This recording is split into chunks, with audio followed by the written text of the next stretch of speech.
৪ মে ২০২৬ মাঝরাতের পর যখন চূড়ান্ত ফলাফল এলো তখন দেখা গেল ১৫ বছর ধরে চলা একছত্র আধিপত্যের অবসান হয়েছে। এমনকি খোদ মুখ্যমন্ত্রী নিজের গড় ভবানীপুর কেন্দ্র থেকেও ১৫,০০০-এর বেশি ভোটে হেরে গেলেন। Hello everyone, welcome to our YouTube channel final study. একসময় বাংলা ছিল ভারতের শিল্প ও সংস্কৃতির প্রাণকেন্দ্র। টাটা স্টিল থেকে বাটা বড় বড় সব শিল্প প্রতিষ্ঠানের আঁতুড়ঘর ছিল এই রাজ্য। মমতা বন্দ্যোপাধ্যায় যখন ক্ষমতায় এসেছিলেন তখন তিনি ছিলেন পরিবর্তনের প্রতীক। সিঙ্গুর আর নন্দাগ্রামের রক্তক্ষয়ী আন্দোলনের পর তিনি বামফ্রন্টের ৩৪ বছরের শাসনের অবসান ঘটিয়েছিলেন। কিন্তু ২০২৬ সাল আস্তে আস্তে দেখা গেল যে নেত্রী একসময় ব্যবস্থার পরিবর্তনের ডাক দিয়েছিলেন সেই ব্যবস্থার ত্রুটিগুলোই এখন তার পতনের কারণ হয়ে দাঁড়িয়েছে। এই পতনের শুরু হয়েছিল সাধারণ মানুষের প্রাত্যহিক অভিজ্ঞতায়। পঞ্চায়েত থেকে শুরু করে মিউনিসিপ্যাল লেভেল পর্যন্ত প্রতিটা সরকারি কাজে লোকাল নেতাদের কমিশন ফিক্সড হয়ে গিয়েছিল। এর ওপর এসএসসি নিয়োগ দুর্নীতির ফলে হাজার হাজার যোগ্য চাকরি প্রার্থীর ভবিষ্যৎ অন্ধকারে তলিয়ে যায়। নিয়োগ দুর্নীতির ক্ষোভের আগুনে ঘি ঢালল নারী নিরাপত্তার অভাব। সন্দেশখালীর দীর্ঘকালীন শোষণ আর আরজিকর মেডিকেল কলেজে এক তরুণী চিকিৎসকের নৃশংস পরিণতির পর সাধারণ মানুষের ধৈর্য বাঁধ ভেঙে গেল। প্রতিটি পাড়ায় পাড়ায় যে ভয়ের সংস্কৃতি তৈরি করা হয়েছিল তার বিরুদ্ধে একটা চাপা বিদ্রোহ দানা বাঁধতে শুরু করল। মানুষ এমন একটা কাঠামোগত বিকল্প চাইছিল যা এই সিন্ডিকেট রাজকে সরাসরি টেক্কা দিতে পারে। ২০২৬ সালের নির্বাচনের আগেই এটা স্পষ্ট হয়ে গিয়েছিল যে রাজ্যের একটা বড় অংশ নিঃশব্দে শাসক দলের দিক থেকে মুখ ফিরিয়ে নিয়েছে। তারা শুধু একটা নিরাপদ সুযোগের অপেক্ষায় ছিল। ভিডিওর মূল বিশ্লেষণে যাওয়ার আগে একটি ছোট্ট অনুরোধ, এই ধরনের তথ্যবহুল ও ডকুমেন্টারি স্টাইলের ভিডিও বানাতে আমাদের অনেক পরিশ্রম করতে হয়। তাই অবশ্যই আমাদের চ্যানেলটি সাবস্ক্রাইব করুন, ভিডিওটি লাইক করুন এবং আপনার মূল্যবান মন্তব্য কমেন্ট করে জানান। বিজেপির প্রথম স্ট্র্যাটেজিক ধাক্কাটা ছিল ডেটা বা তথ্যের স্তরে।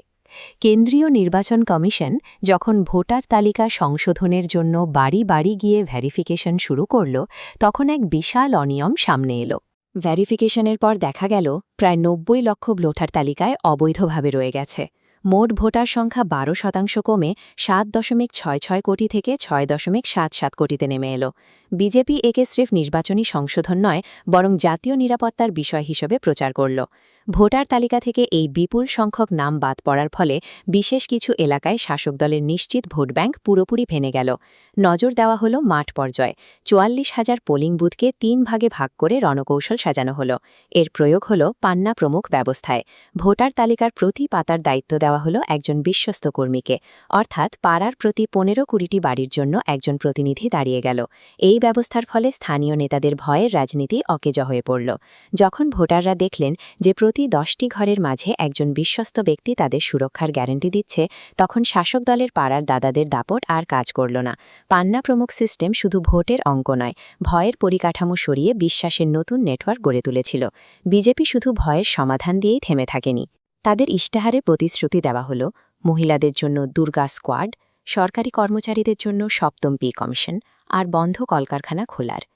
নির্বাচনে ৩ বাংলার নিরাপত্তা নিশ্চিত করতে মোতায়েন করা হল ২.৪ লাখ সিআরপিএফ জওয়ান। প্রতিটি বুথে কড়া পাহারার ফলে স্থানীয় গুন্ডারা যারা আগে বুথ দখল করত তারা এবার ঘর থেকে বেরোনোর সাহস পেল না।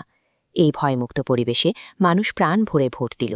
ফলাফল, রাজ্যের ইতিহাসে রেকর্ড 92.47% ভোটদান। স্বাধীনতার পর থেকে বাংলায় এত বেশি মানুষ আর কখনো একসঙ্গে ভোট দেননি। রাজনীতির পুরনো পাঠ বলে, যখনই কোনো ভয়ের পরিবেশ কাটিয়ে মানুষ বিপুল সংখ্যায় ভোট দিতে বেরোয় তা প্রায় নিশ্চিতভাবে বিরোধী তরঙ্গের সংকেত দেয়। ২০৬টি আসনে জয়লাভ করে বিজেপি ইতিহাস করল। গত নির্বাচনে মাত্র ৭৭টি আসন পাওয়া দলটি এবার 45.84% ভোট পেয়ে নবান্নে নিজেদের আধিপত্য কায়েম করল। অন্যদিকে টিএমসি মাত্র ৮১টি আসনে গুটিয়ে গেল। এই ফলাফল প্রমাণ করল যে বাংলার সাধারণ মানুষ তাদের নিজেদের তৈরি করা ব্যবস্থাকেই বর্জন করেছে। যুব সমাজ আর মহিলারা, যারা একসময় এই সরকারের ভিত্তি ছিল, তারাই এবার পরিবর্তনের প্রধান কারিগর হয়ে উঠল।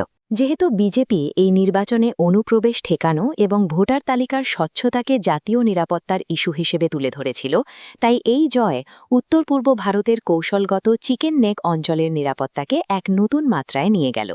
ভারতের লুক ইস্ট পলিসি বাস্তবায়নের পথও অনেকটা প্রশস্ত হল। 2026 সালের এই নির্বাচন শেখালো যে নিশ্ছিদ্র বুথ ম্যানেজমেন্ট আর মানুষের ক্ষোভকে সঠিক পথে চালনা করতে পারলে কোনো রাজনৈতিক শক্তিকেন্দ্রই চিরস্থায়ী নয়। বাংলার রাজনীতি আজ এক নতুন বাঁকে দাঁড়িয়ে